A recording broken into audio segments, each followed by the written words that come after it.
Hello and welcome back to another episode of Inside the Asperger Studios. Are you somebody who has ADHD or knows a senior who's in the middle of transitioning, like moving and other things? Well, my next guest has ADHD and she started up her own business helping seniors with transitioning. So sit back, relax, and grab your favorite beverage and let's learn more about her. See you there. I wanna believe in the truth, but only see what I'm shown. Got the freedom to choose, but can't decide on my own. Follow what the group is thinking, bottle up my intuition till it's popping. Hello and welcome back to another episode of Inside the Asperger Studios. Today I'm joined with Jamie Shapiro. Welcome to the show, Jamie. Thank you so much for having me, Reed.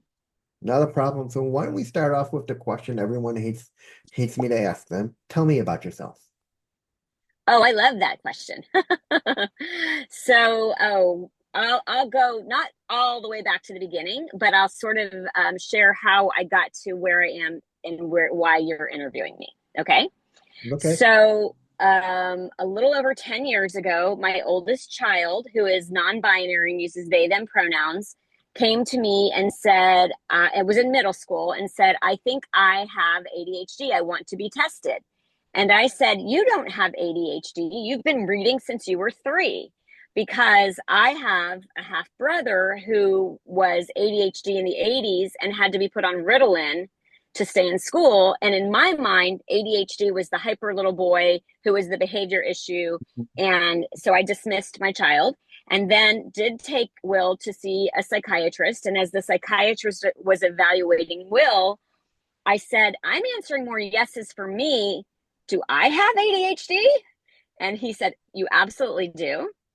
And I had to now change what my mind was about what ADHD was. And by the way, I knew that my father had ADHD because you could see the hyperactivity literally in his baby carriage. My grandparents actually had a video camera in 1945, and they had my dad recorded. So I'm like, okay, my dad has ADHD. My half brother has ADHD. I guess that's how we have our ADHD. And then I sort of put it on the shelf until my career. So what I do, I'm in San Diego and I own a company called Silver Linings Transitions. And we started as a senior move management company.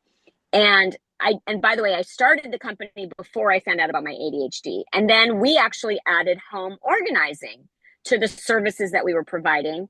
And I ended up becoming a member of the Institute for Challenging Disorganization, which is relevant because I was seeing a lot of people with clutter and chronic clutter, and they just couldn't seem to get a handle on it. And while I was studying to become a level 2 specialist, I listened to a podcast on ADHD because I needed to learn more about it. And they said it was geared to adult women, and it said that people who had migraine headaches and fibromyalgia were more likely to have ADHD. And my mom had migraine headaches and fibromyalgia and constantly had too much stuff, and it had been like a source of contention between the two of us. And I called my mom and I said, Mom, I used to say that she had hoarding disorder. We used to call them hoarders, but we actually don't refer to somebody as what they are. We just it's a part of who they are. So I said, Mom, I don't think you have hoarding disorder. I think you have ADHD. Well, sure enough, by the way, she was almost 77 years old. She goes to her psychiatrist and her therapist and says, my daughter thinks I have ADHD. She gets evaluated, and it turns out all these years where she's been treated for anxiety and depression, she had underlying ADHD.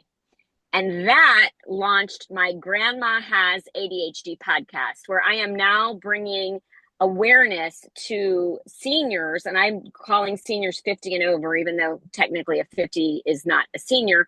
But we were misdiagnosed. We were not diagnosed. We grew up not knowing. And I am spreading awareness about what ADHD might look like for seniors who never knew they had it. That's the short and long story. Now, before you got diagnosed at 45, did you feel Mm-hmm. like you were on the outside looking in? It's interesting. I never felt like I fit in exactly. I always felt like there was something different about me. And I think that that is something that a lot of people with autism or ADHD or ADHD feel like something it's there's something I don't know, but I only have my own lived experience, right? And so one of the reasons that I'm so passionate about spreading awareness is that for seniors who are looking back on their lives and they're evaluating, am I satisfied with the life that I lived? Am I at peace with my relationships and, everything? I think that there is so much negative self-talk and something is wrong with me and why can't I get it together.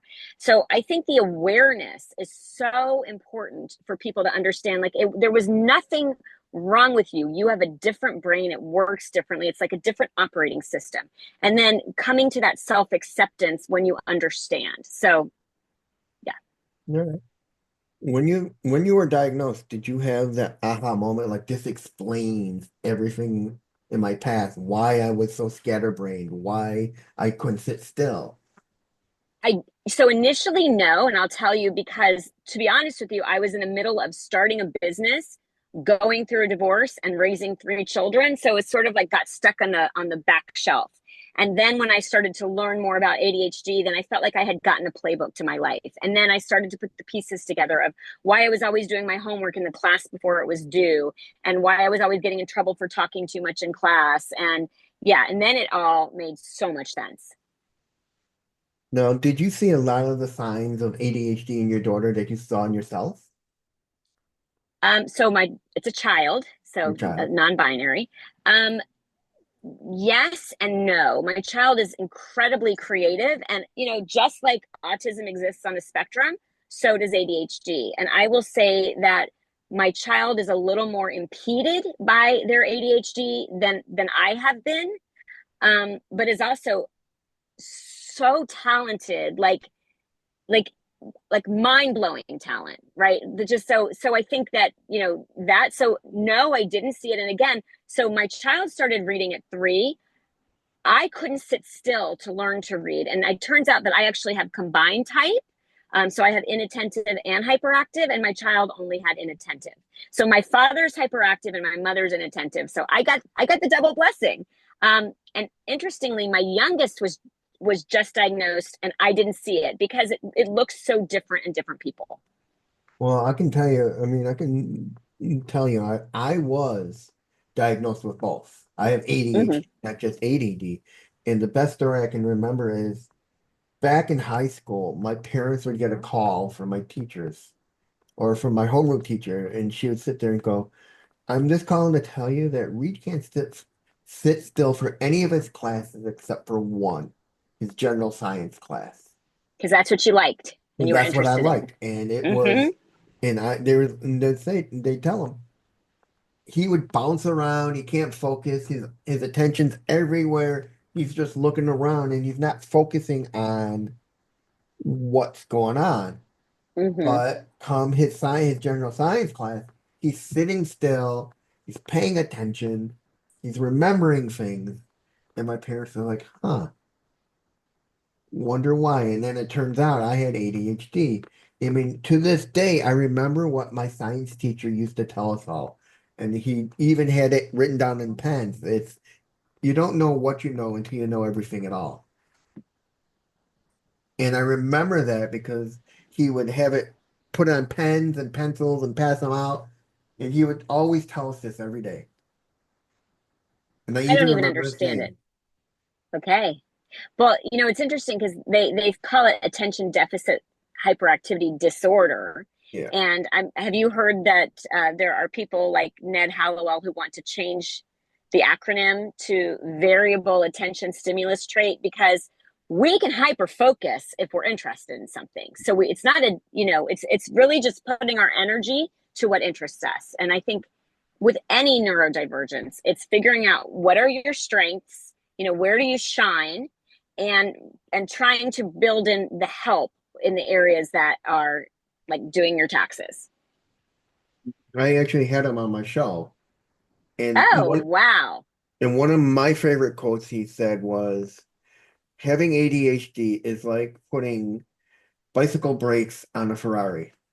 I use that one all the time. I love it. It's It's so true because because our I, minds are going a million miles a minute yes, and we can't slow it down. yeah, the popcorn brain. In fact, my oldest child actually will stutter because the cannot keep up with the words cannot keep up with the brain. Uh, Now, what are Yes. some of the signs people should look for, especially the seniors, you feel that they should look for that say, hey, I have ADHD. I should get myself tested. Great question. And I'm going to say this for seniors. A lot of them are not going to be eligible for medication. So I don't think the diagnosis is as important for a senior as in it is just kind of identifying, hey, these are traits that I've had, and let me build a scaffolding. And most importantly, and one of the worst traits for someone with ADHD is the negative self-talk and the rumination. We make things, we create stories. I mean, there's a lot of anxiety. So I would say a lot of people with anxiety, not always, but that can be it. Social anxiety is really bad for people with ADHD. Like, part of it is because sometimes we can't control what comes out of our mouth, and we don't have that filter, and we maybe dominate here I am dominating conversation. um, and rejection sensitivity, it actually goes hand in hand as well, because we perceive the world as something is wrong with us, or we carry that. So that's a big one that often goes, from what I'm learning, I'm becoming an ADHD coach through ADCA, that rejection sensitivity is like a defining trait of ADHD. Like, pretty much everybody will feel that sensitivity. um, Being disorganized, like a lot of, and by the way, you meet one person with ADHD, you meet one person with ADHD. I know some people with ADHD who are perfectionists, but people who struggle with a lot of clutter, they can just never feel like they can get it together. I just, time blindness, people who just cannot seem to be on time. Or I call it the ADHD tax. I'll give you an example. So my mom, for Mother's Day last year, I bought my mom one of these, every week you get a question, and at the end of the year you get to put together this book of the questions, because I Yeah, kept telling my mom, memento. you need, huh? I don't think it's that one, but but it was, I knew my mom, I kept telling her she needed to write a book because my mom's an amazing writer. Never did it, never did it. And then finally I send her the program. So this week I get a message that says, your book is due. You have 30, because I gave it to her for Mother's Day. You have 30 days to submit it. If you are not ready, if to finish it out, then you can pay $59 and we will extend your deadline. Well, every week I get the prompt question, like, that's going to my mother. And I also gave one to my mother-in-law. And my mother-in-law answers it every week, and I get to read it. My mother never answers it. That is an example of the ADHD tax. Late bills, not being able to stay on top of things, not being able to find things, just not. We have short-term memory issues. And by the way, some of the things I'm describing are also common for just aging in general. Short-term memory issues. I don't remember where I parked my car on the regular. And so now what I have to do is stop and pay attention to my environment, get out of my head, focus on my body, maybe take a picture of where my parking spot was, but pay attention. I'm constantly forgetting words. I'm just like, what was that word? I will stare off into space. Sometimes I just kind of go away. And I didn't even notice that I did that. My kids told me at one point that I would sit at dinner and that it would freak them out when I'm just all of a sudden just like staring off. So forgetting to pay bills. And I will also say one of the big problems is that we tend to have some issues with relationships. So a lot of times, our emotional dysregulation and our rejection sensitive can.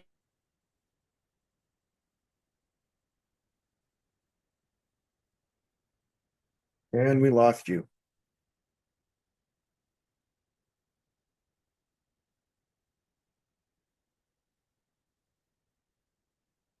And we're resuming. And welcome back. I'm sorry about that, folks. But we are going to resume where we left off. What are Thank you. some, not a problem, Jamie. What are some of the signs seniors should look forward to when they're trying to figure out if they have ADHD or not? Well, first of all, I want to say that it's probably not going to be the senior that's listening to your podcast. It's probably going to be the adult child. And so it runs in families, and, as does autism. I believe my father, now looking back, probably is autistic. Um, so the signs, it needs to run in a family. So if it's not in your family, then it's probably not likely that your parent has it, for the most part. Mhm. But if you're looking at your parent, I mean, for me, my mom never finished anything. I mean, she would go from job to job. She didn't finish college. She had a lot of piles of unfinished projects, lots of very super, super creative. Um, I think we have a strong sense of justice. Like we really believe that things should be right. And I think that also contributes to why we tend to hold on to our things. Because if you have ADHD, you don't want to put something into the garbage. You don't want to contribute to the landfill. You want to make sure that that item is cared for and is not, it goes to the right place. So that sense of justice. Again, that just never feeling like you could get it together, the time blindness, forgetting to pay bills, disorganization. And then we were talking about the relationship issues when I so rudely cut you off because my phone died. Talk about ADHD. All right. Now let's talk about silver lining. Oh, Transition. Tell me a little bit about your company and what you do for the seniors oh, and I how you love help that. them. Thank you. So I want to tell you, I called it Silver Linings Transitions because 20 years ago, I was working as a realtor. I had a 1 year old and a 3 year old, and I was diagnosed with cancer. And waiting the 10 days for the pathology to come back to confirm what was in my lymph node was was life changing. It was scary and it was life changing. And when you go through something like that, you evaluate, am I on the path that I want to be on? And I realized that being a realtor for me was not fulfilling enough for my mark that I wanted to leave, in this world. And fast forward, and I literally stumbled on the National Association of Senior Move Managers. They were having their conference in San Diego, and I went to learn about ADHD. And I'm sorry, I went to learn about senior move management. And it was that light bulb moment that I was like, oh, this is the work I'm meant to do. So, what senior move management is, and by the way, we now call it senior and specialty move managers because we will help anybody, not just seniors. But for seniors specifically who have lived in their homes for many years and they've accumulated a lifetime of belongings, and then they need to go to a smaller space, either going to a senior community or they're moving to an easier to maintain home that doesn't have stairs, or they're moving to be near family. They have collected years worth of things and now they have to make a move. And that can be overwhelming for anybody. And especially throw in the challenges of physical challenges and then cognitive challenges too, especially with ADHD. And by the way, we also work with neurotypical clients. We don't discriminate based on age, neurodiversity, whatever. But we help our clients go through their belongings.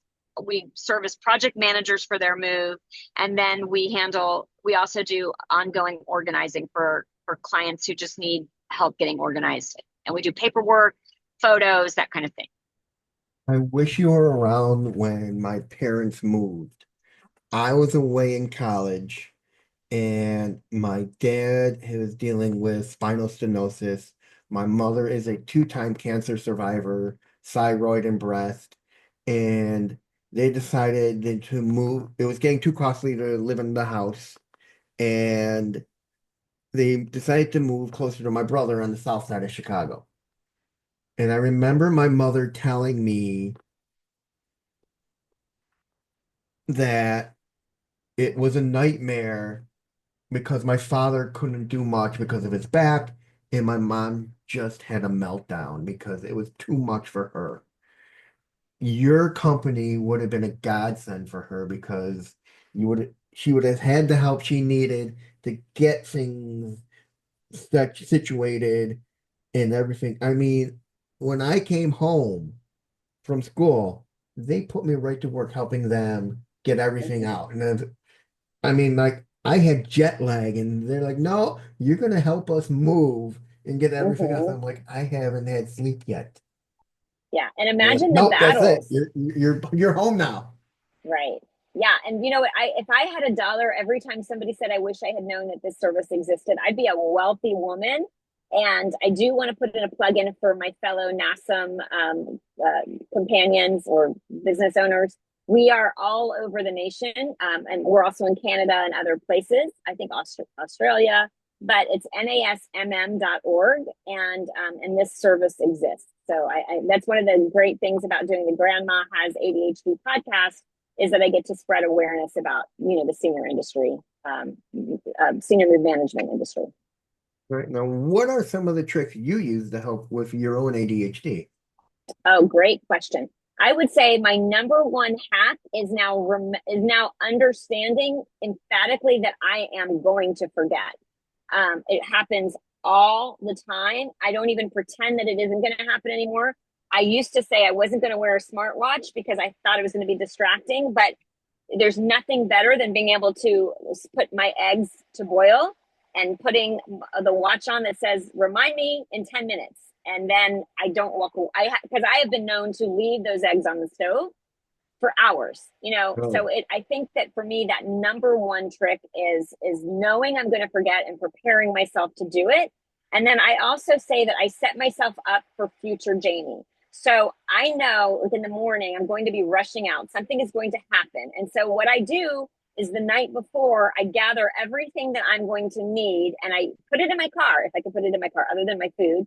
And my food, I will usually, to remember to bring it, I'll usually put, something by there that I'm going to have to go to get to remember, or I'll set an alarm to say, at what time I think I'm leaving. So those are two of my best hacks. And then I would say also looking at my schedule, I do the week at a glance where I go through all of my appointments. I write them down, what big things are going to be coming. And then I also do that the month in advance. And then I look at my day the day before. So that has been huge for me. Now, do you deal with racing thoughts? My brain never shuts down. It is constantly popcorn. And how do you manage it? Great question.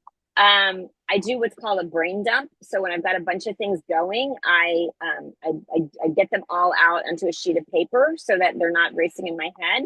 I have to say, I probably listen to very boring podcasts or binaural beats at night when my brain is going and I need to sleep. I actually exercise in the morning. I get up at 5:30 and I try to be exercising by 6, which is very, very important for an ADHD brain to have that exercise.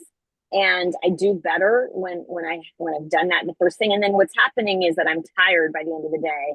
And so I usually am asleep well before 11, which is when the maximum circadian rhythms are for our sleep cycle. So I'm pretty good about getting proper sleep. And I listen, I love sugar, but I try to, for the most part, be pretty healthy about what I put in my body. Let me give you a big tip I've learned. Please. I eliminate chocolate before I go to bed because I've Okay. learned chocolate has caffeine in it. I'm not caffeine sensitive, so I could have caffeine at midnight and still fall asleep. So I guess that. Which I was gonna say, which is horrible because I get tired when I drive. It lulls me, and I can't just have the caffeine to stay awake. I must be caffeine sensitive because caffeine in me, along with my Adderall, makes me so jittery. No, it's calming for me. But if you really want help with your sleep, I take a CBD product that doesn't have THC in it. It's all natural stuff. And it doesn't knock you out, but it lulls you into sleep. Nice. I'll send you the information after the show. Oh, that would be great. Yeah, I took a CBD that had a digestive aid. I was having some problems at one point, and it also didn't have the THC, but it did wonders for my gut health.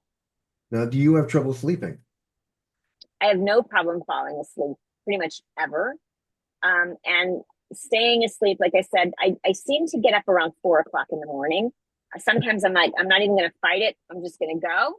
And sometimes, I'm able to fall back asleep. But usually I will say that it cannot just be quiet. There has to be something going. I usually will listen to something on my phone, to fall back asleep. Do you have a hyperfocus? Yes, it's ADHD. It All right. is. I like, I keep every podcast, every book. Yeah, it's definitely, I call it my forever focus, my forever hyper focus, because I really feel like I've been called to really bring awareness to the idea that seniors also have ADHD and have been left out of the conversation. And there's one word I want to share with you that has become my new favorite, and it's gerotranscendence. So I was studying to become a certified senior advisor because if I'm going to advocate for seniors, I need to have a good understanding of all the challenges that they're going to go through. And I learned it was a term, I'm not sure if it was Eric Erickson or developed by someone else, but it is the ninth stage of life when we are evaluating the life that we've led. Are we happy with our choices? Are we at peace with our relationship? Are we at peace with the idea that we're dying? And I would say that if you don't like yourself, or you've got that negative self-talk, or there's something that's wrong with you, or you've always felt different, you've got to make peace with that. And I just learned about a study by somebody, I think it's David Cooper, who said that when you accept it was actually about autism, when you accept it and embrace it and celebrate it, you do better with it. And I think it's the same thing with ADHD. Now, what are some of the struggles you deal with on a day-to-day basis? Um, Not having the filter. I mean, that has gotten to me into a lot of trouble. What I have noticed about myself is that I spend so much time. I rush so much sometimes that I'm not careful. So I'm dropping. So I end up dropping something and spilling something that ends up taking longer than if I had just slowed down to do it to begin with. Right. Like that's a huge one that I'm really trying to be mindful of, like thinking one step ahead now of, okay, if I set my coffee cup in my trunk when I'm putting everything in there, I might knock that over, and then that's going. So now I'm like, okay, I'm going to put the coffee cup on the ground. You know what I mean? Like those kind of things. Now, do you think that for seniors, it's harder for them to accept that they have either ADHD or even autism A for them to say, 100%. Yes.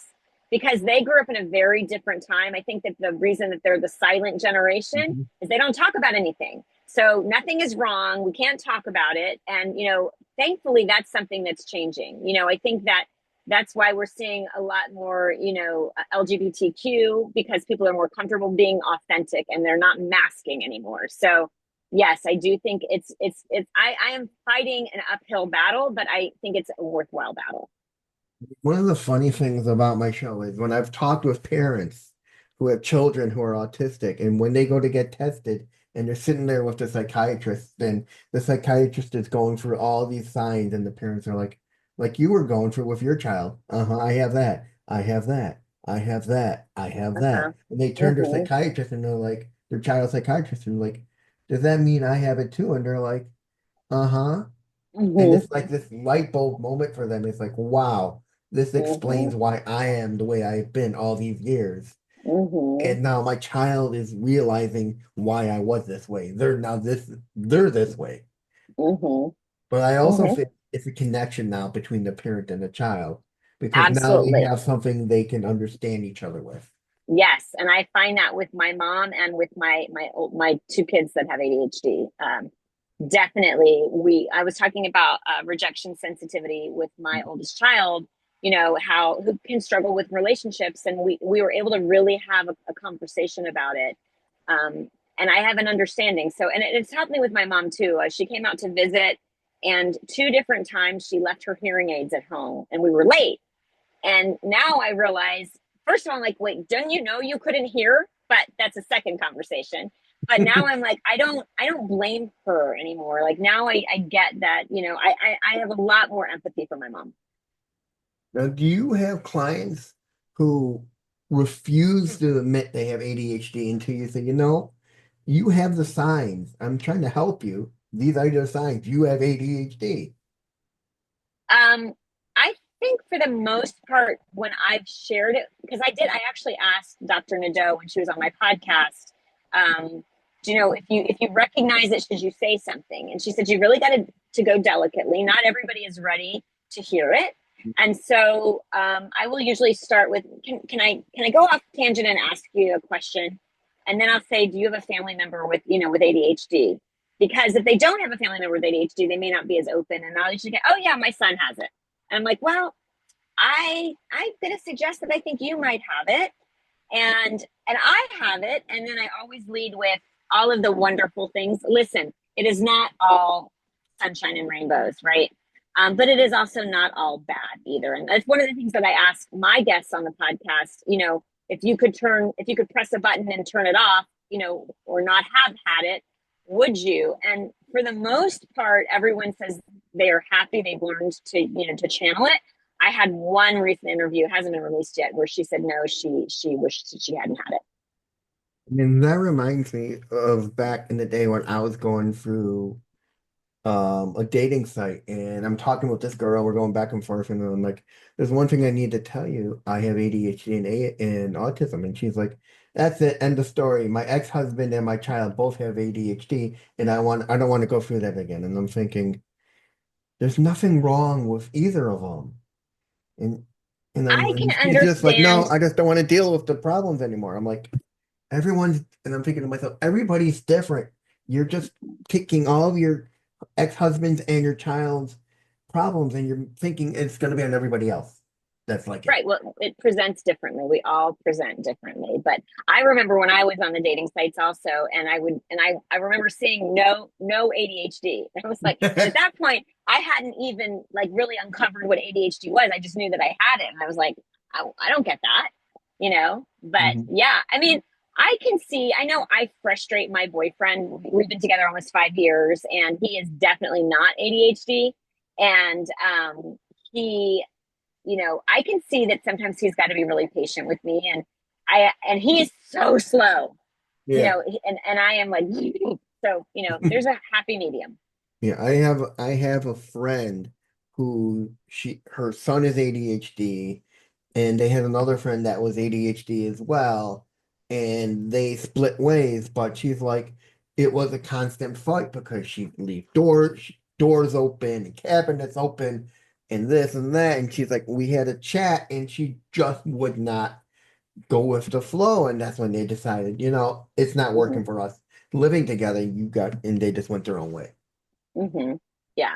My ex-husband used to, before I knew I had ADHD, I remember he had gone away, and I took a picture, put it on Facebook, and it was like the vacuum was left out, the cabinets were open, the toilet paper roll hadn't been, refilled.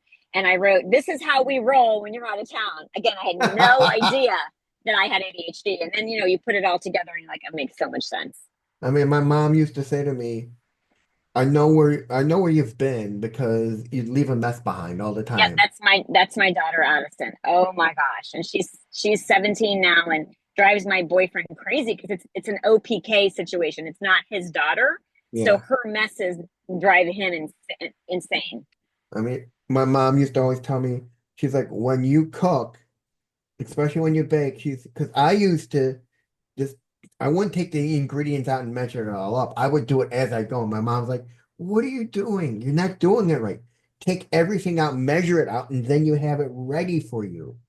I'm like, but that's not how I do it. She's like, this way, you're not making a mess. You got everything ready. Boom, boom, boom, boom. You're done. Well, I'm impressed that you were even willing to do it because for me, if it has more than five ingredients, it's too many directions. So I don't do it. Anyways, what advice do you have for seniors who are just finding out they have ADHD? That is a great question. I would say learn about it, and find the gifts. And I would say most of all, and this is one of my favorite things to say, is like, instead of beating yourself up, I say that you have had to cobble it together your whole life. Like you didn't even know, you didn't have the accommodations that kids are getting now, you didn't have the medication.